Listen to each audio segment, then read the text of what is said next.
Imagine you're standing in a crowded marketplace, ancient Rome, maybe medieval Paris, and someone near you starts screaming at the sky, not at a person, not at anything, just screaming, trembling, somewhere else entirely. What happens next? Does the crowd help? Do they run? Do they pray? Do they grab a torch? The answer changes completely depending on when you're standing there, and it is one of the most revealing things you can possibly learn about any civilization that has ever existed. Because how a society treats the people, it cannot explain. That is the X-ray of its soul, the oldest evidence, and it's immediately unsettling. Let's start before writing even existed, because the evidence is older, and it is immediately, deeply unsettling. Archaeologists have pulled skulls out of the ground, some dating back 10,000 years, with holes in them, deliberate holes, carefully made, not from weapons, not from falls, surgical holes.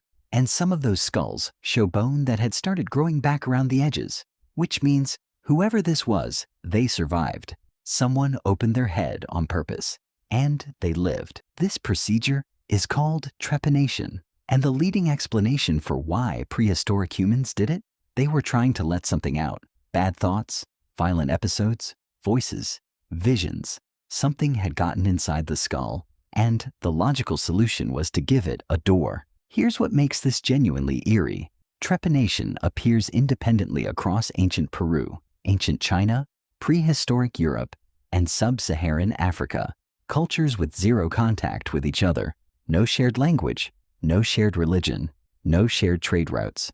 All of them, separately, looked at a person in psychological crisis and thought, hole in the head.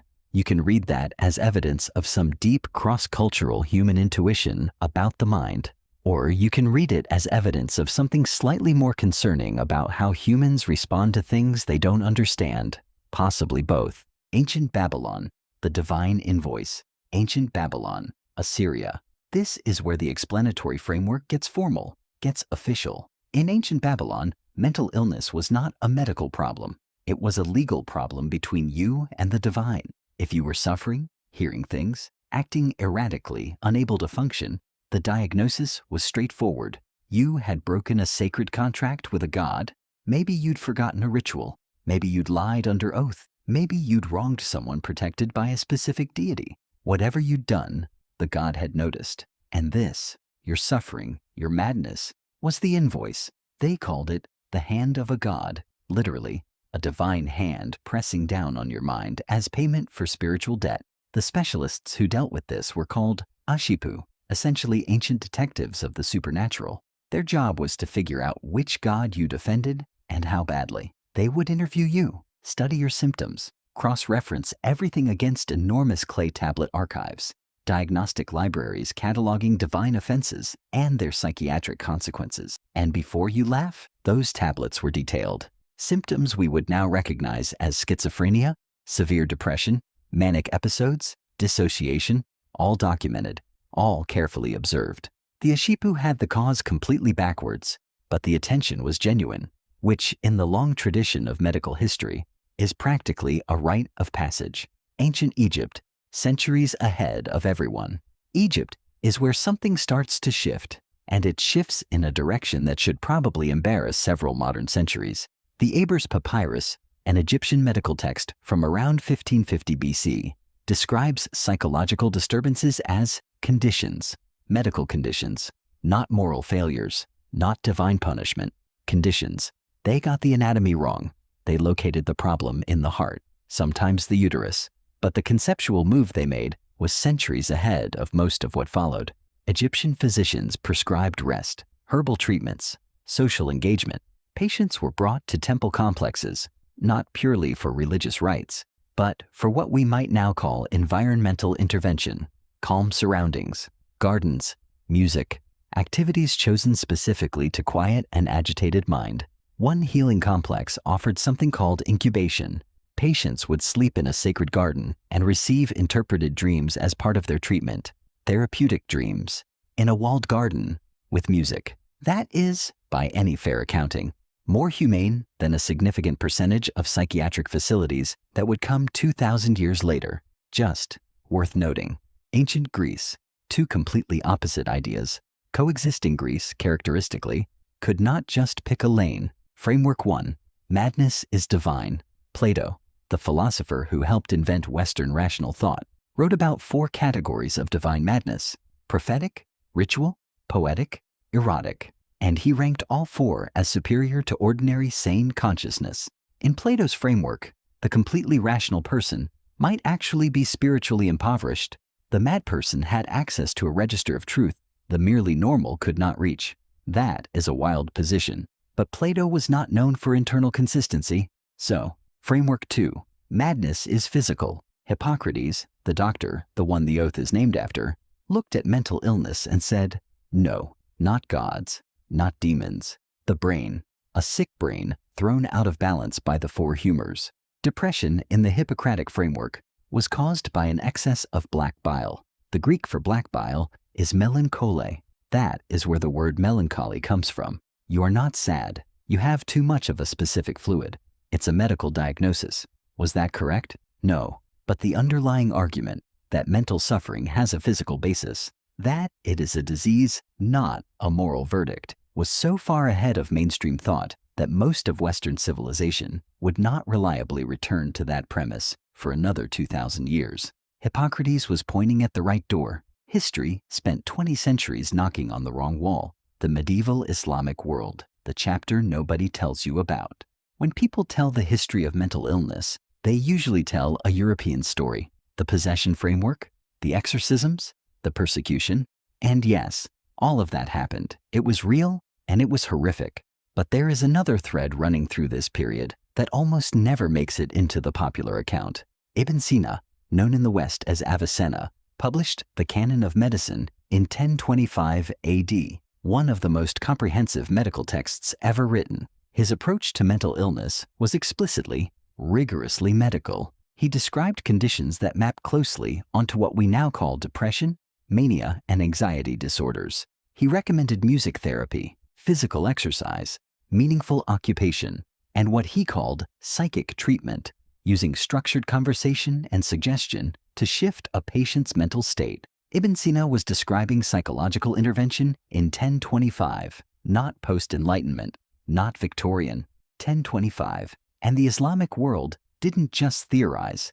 The first dedicated psychiatric hospitals in recorded history were built under Islamic governance. Baghdad had one in the 8th century.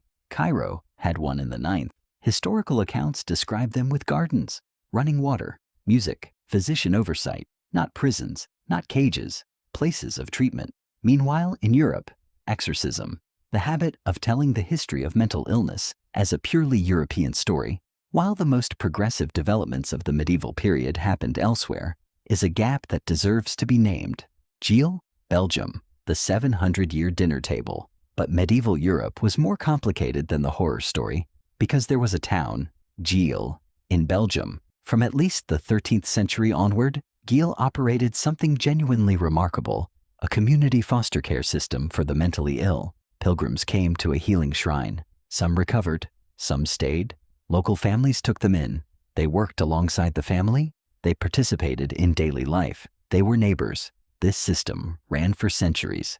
It still runs today. Gilles, Belgium has an unbroken tradition of community-based mental health integration that is over 700 years old, predating the entire profession of psychiatry by roughly half a millennium.